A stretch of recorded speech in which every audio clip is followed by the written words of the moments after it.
Okay, so this video is going to show you how you can reset or clear a assessment submission in IMathAS.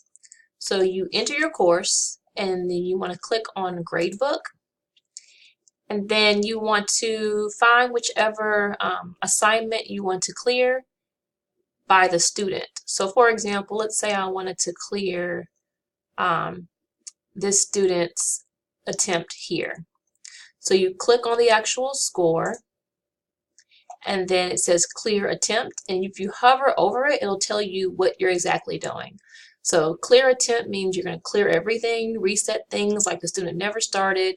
Student will get new versions of questions. And then even when you click on it, it's going to ask you, are you sure? And then you would say really clear. And then as you can see now, the score is gone. So it'll be like they never took it. So that'll be the best way for you to reset and to give them another attempt at an assessment.